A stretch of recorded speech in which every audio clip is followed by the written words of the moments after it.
السلام علیکم، عائشہ ارم انصاف ٹی وی سے۔ آج ہم آئے ہیں عالمگیر خان صاحب کی طرف۔ آپ سب کو جیسے پتہ ہے کہ یہ 2 مہینے سے زیادہ ابھی قید مشقت کاٹ کر آئے ہیں اور ناحق قید ہوئے تھے۔ ان سے اس کا حال بھی پوچھیں گے اور باقی آ کے جو ہے ان کو کیا لگ رہا ہے، کیسا یہ محسوس کر رہے ہیں اور جیل کی جو مشکلیں کاٹی ہیں اس کے حساب سے انہوں نے جو اپنے لیڈر کو وہاں پہ جو تصور کیا ہوگا اس کے حوالے سے بھی ان سے بات کریں گے۔ السلام علیکم سر۔ جی وعلیکم السلام۔ سر آپ رہا ہو کر آئے ہیں، ہمیں بہت خوشی ہوئی ہے۔ ہمیں کیا سبھی کو، پاکستانیوں کو جو بھی محب وطن ہیں اور جو سب یہ دیکھ رہے ہیں کہ حکومت کی طرف سے جو ہے اس طرح کی فسطائیت ہے کہ ناحق قید کیا جا رہا ہے، ان سب کو خوشی ہوئی ہے۔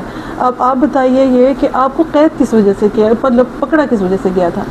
دیکھیں، قید کی وجہ تو صرف ایک ہے کہ عمران خان کی کاز کے ساتھ جڑے رہنا، عمران خان کا علم بلند کرنا اور اس کی جو اس کے بیانات ہیں، جو اس کے نظریات ہیں اور جو اس وقت جیل سے وہ لوگوں میں تشہیر کر رہے ہیں، اس کے ساتھ جڑے رہنے پر یہ قید ہوتی ہے۔ لوگوں میں عمران خان کی تشہیر کرنے پر قید ہوتی ہے، یہی جرم تھا۔ اور افسوس ہے کہ افسوس کیا، ہنسی آتی ہے ان کی ان حرکتوں پہ کہ ہم ڈیمانڈ کرتے، مطالبہ کرتے، شکوہ کرتے کہ اس ملک میں قانون نہیں ہے، قانون کی حکمرانی چاہتے ہیں ہم لوگ، تو بدلے میں وہ ہم پہ بجائے اس کے کہ ہمیں جھوٹا ثابت کریں، بجائے اس کے کہ وہ دکھائیں کہ ملک میں قانون ہے، حکمرانی ہے قانون کی اور طاقتور سب برابر ہیں، تحریک انصاف والے جھوٹ بول رہے ہیں، ان کو چاہیے ہمیں جھٹلائیں نا، لیکن جواب میں کیا کرتے ہیں، ہم پر جھوٹے مقدمے بنا کے ہمیں سچا ثابت کرتے ہیں۔ مجھ پہ مہنگائی پہ ہم احتجاج کر رہے ہیں، ہم نے پریس کلب پہ جہاں ایک ہر شہری کا یہ رائٹ ہے کہ وہ وہاں پرامن احتجاج کریں، ہم پرامن احتجاج کرنے گئے تھے مہنگائی پر، اس لیے کہ ان کی شاخرچیاں نہیں ختم ہوتی، ان کے پروٹوکول، ان کے کرپشن کا بوجھ جو ہے وہ سب عوام پر آ رہا، تو اس پر احتجاج کرنے گئے، وہاں گرفتار کر کے پھر مجھ پہ دہشت گردی کے مقدمے، پھر پولیس مقابلے کے مقدمے، پھر اقدام قتل کے مقدمے، اور آخر میں جب کچھ نہیں بچا جوئے کا کہ یہ جوئے کھیل رہا تھا اور اس کا مقدمہ بھی ڈال دیا۔ تو اپنا مذاق اڑوانے والی بات ہے، اور تحریک انصاف کے موقف کی تائید کرتے ہیں کہ ہاں اس ملک میں حکمرانی نہیں ہے، قانون کی حکمرانی نہیں ہے۔ تو اگین نہ اس چیز سے میں جھکوں گا نہ رکوں گا، عمران خان کے ساتھ کھڑے ہیں، اپنی آئینی قانونی حدود میں رہ کر مستقل جدوجہد کریں گے۔ یاد رہے کہ یہ کوئی ایک دن، ایک مہینے، ایک سال کی بات نہیں ہے، یہ مستقل یعنی جب تک آپ زندہ ہیں، حق باطل کی لڑائی جب تک تا قیامت رہے گی، تو جب تک ہم زندہ ہیں یہ لڑائی ہم لڑتے رہیں گے، وہ کسی کی بھی شکل میں ہو، آج یہ ہے کل کوئی اور ہوگا، پرسوں کوئی اور ہوگا، تو حق باطل لڑے گا آپس میں۔ تو ہم اندھے گونگے بہرے تو نہیں رہ سکتے نا کہ وہ ہم تماشا دیکھتے رہیں، تو تماشائی نہیں ہے ہم، اور جو اللہ نے استطاعت دی ہے اس میں رہ کر ہم پوری مزاحمت کریں گے۔ اب جس طرح کے ابھی ہمارے ملک میں حالات ہیں، ابھی جیسے کل الیکشن ہوا ہے گلگت بلتستان میں، وہاں پہ بھی بہت سارے لوگ اور صحافی یہ کہہ رہے ہیں کہ یہ تو پہلے سے پلان تھا کہ گلگت بلتستان کا الیکشن ہمیں یہ لوگ پیپلز پارٹی کو دیں گے، اور ابھی جس طرح سے نتائج آ رہے ہیں اس سے بھی یہی نظر آ رہا ہے کہ زیادہ تر جو انہوں نے سیٹیں دی ہیں وہ پیپلز پارٹی کو ہی دی ہیں۔ حالانکہ دیکھنے میں یہ آیا ہے کہ وہاں پہ جو کیمپس لگے ہوئے تھے سارے وہ پیپلز پارٹی کے خالی پڑے ہوئے تھے، کوئی بھی وہاں پہ نہیں تھا، تو اب عوام کا کیا وہاں پہ ریئیکشن چل رہا ہے؟ دیکھیں، اس وقت جو خبریں آ رہی ہیں، لوگ سراپا احتجاج ہیں اور فارم 45 تقریباً سارے کلیکٹ کیے گئے، تو اب پرابلم یہی ہے کہ عوامی مزاحمت تو جاری ہے، وہ تو کر رہے ہیں، لیکن یہ قانون یا انصاف دینے والے ادارے یہ کب سٹینڈ کریں گے؟ میں خود ایک مثال ہوں کہ 1.25 لاکھ ووٹ لے کے اگلے دن اس کو 1154 بنا دیا، میرے 1 لاکھ سے زائد ووٹس کو 1100 بنا دیا، اور ابھی 2-2.5 سال ہونے کو ہیں، ہم انصاف کے ادارے میں کھڑے ہیں اور انصاف نہیں مل رہا، ٹرائیبیونل میں کیسز ہیں۔ اچھا، ان کا یہ ہتھ کنڈا ضرور ہے کہ یہ ہمیں ہرا کے مایوس کرنا چاہتے ہیں کہ یہ ہر الیکشن میں فارم 47 سے ریک کر کے الیکشن کو نوجوان مایوس ہو جائیں، عمران خان کے لوگ مایوس ہو جائیں کہ کچھ ہو نہیں رہا، کچھ اچیو نہیں ہو رہا. لیکن یاد رہے عمران خان نے پہلے دن سے آج تک ایک ہی تبلیغ کی ہے کہ ہار نہیں ماننی. جب تک اگلا ہار نہیں مانتا آپ نے مستقل جدوجہد کرنی، تو سرکمسٹانسز چینج ہوں گے.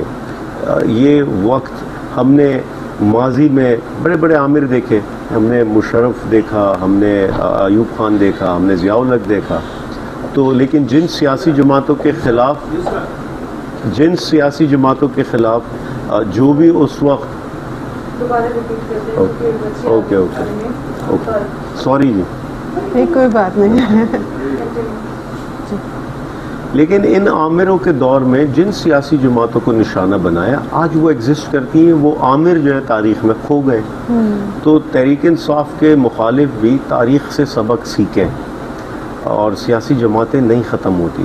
سیاسی لیڈر ایسے دبا کے ان ظلم زیادتی کے ہتھ کنڈوں سے نہیں ختم ہوتے، یہ زندہ رہیں گی.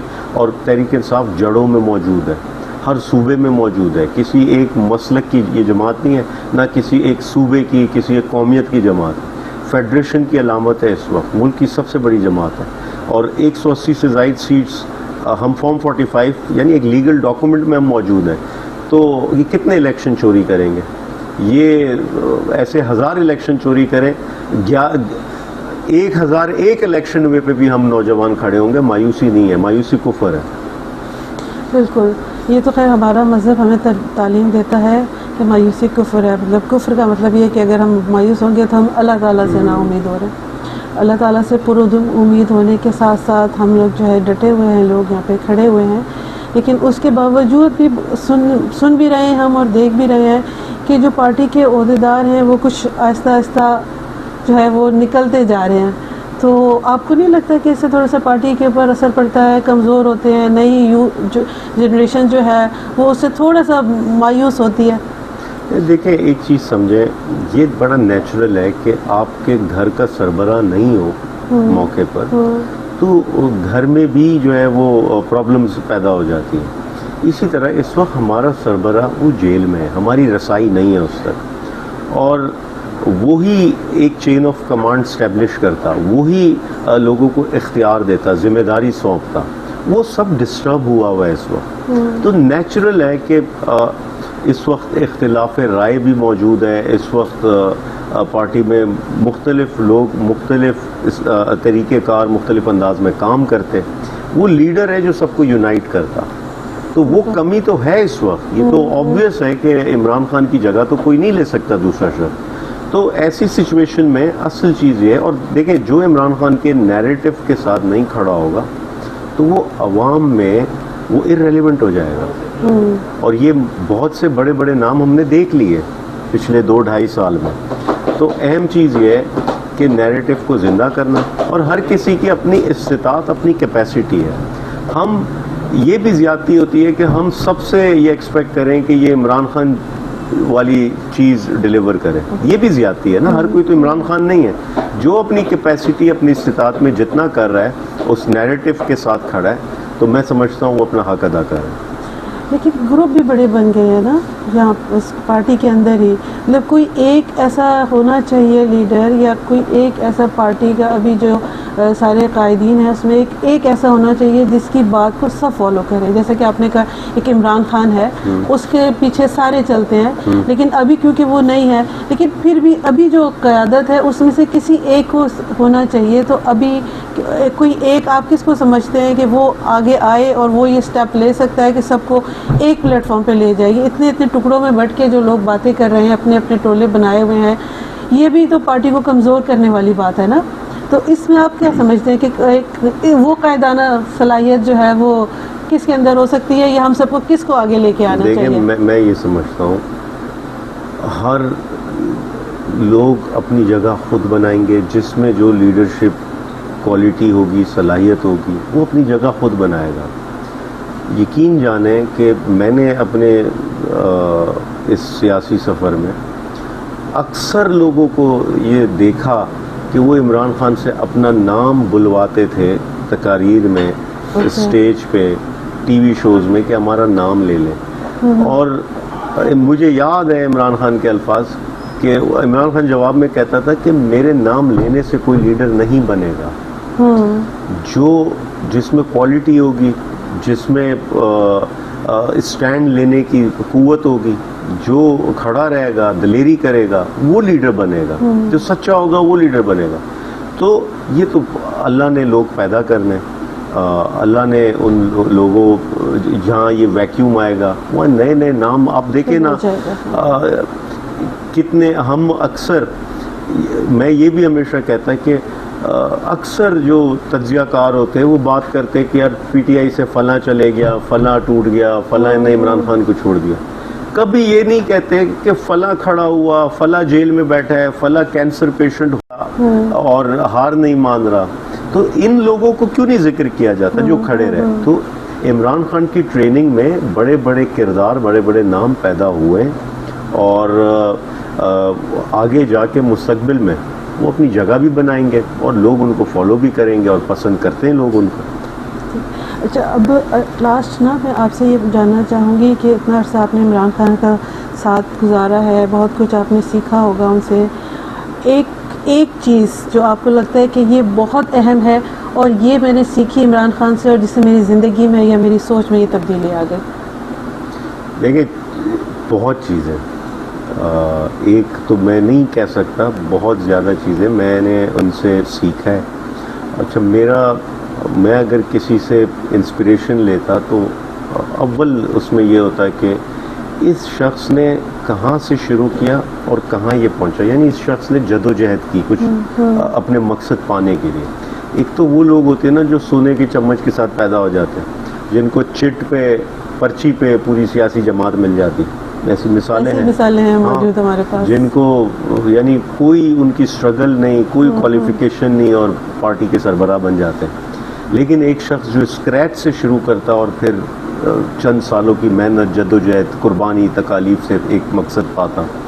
تو عمران خان کی پوری زندگی وہ مثال ہے, وہ ہم سب کے لیے ایک رول ماڈل ہے اور اس میں بے شمار کوالٹیز ہیں. یعنی میں ان کی دلیری سے متاثر, میں جو وہ عوام کی نمائندگی سچائی کے ساتھ کرتے اس سے متاثر. جو ان کا ویژن تھا مدینہ کی فلاحی ریاست کا, اور جس کے لیے آج بھی ہم کوشش کر رہے ہیں. ہم جب حکومت میں تھے تب بھی ہم نے اس کے لیے کافی کوششیں کی اور کافی چیزیں ہم نے اچیو بھی کی اس میں. تو اس سے متاثر ہوتا. جو انہوں نے نوجوانوں کو ٹرین کیا, نوجوانوں کی ذہن سازی کی, اور سب سے اہم چیز یہ کہ نوجوانوں کو کبھی یعنی کراچی شہر میں میں نے جب سیاست شروع کی, میں اسٹوڈنٹ پالیٹکس کرتا تھا, ہر سیاسی جماعت کا یہاں ملیٹنٹ ونگ تھا. ہر سیاسی جماعت نے اپنے نوجوانوں کو بندوق پکڑائی ہوئی تھی. یہ 2009-8 کی بات ہے. اس شہر میں ہر روز 100 سے زائد لاشیں گرتی تھیں. یہ سیاسی جماعت ایک دوسرے کو مارتی تھی, بتہ خوری کرتی تھی. عمران خان نے کبھی نوجوان کو بندوق نہیں پکڑائی, کبھی نوجوان کو نفرت والی چیز کی تبلیغ نہیں کی کہ فلاں قوم سے آپ نفرت کریں, فلاں مسلک سے آپ نفرت کریں. اس نے پاکستانیت کی بات کی, اس نے یونائٹ کیا پوری قوم کو, اور اسی لیے آج ہر صوبے میں وہ ایگزسٹ کرتا. تو یہ بے شمار چیزیں جو میں نے ان سے سیکھی بھی, اور وہ ہمارے لیے رول ماڈل ہیں. تو یہ تو بہت چھوٹی سی چیز ہے میں بتا رہا ہوں. پھر باقی جو ان کا سوشل ورکر کے طور پہ کردار رہا ہے, ان کا جو اسپورٹس مین کے طور پہ کردار ہے, تو ہر ایک چیز سے سیکھتا ہوں. تھینک یو بہت سر, آپ کا بہت شکریہ.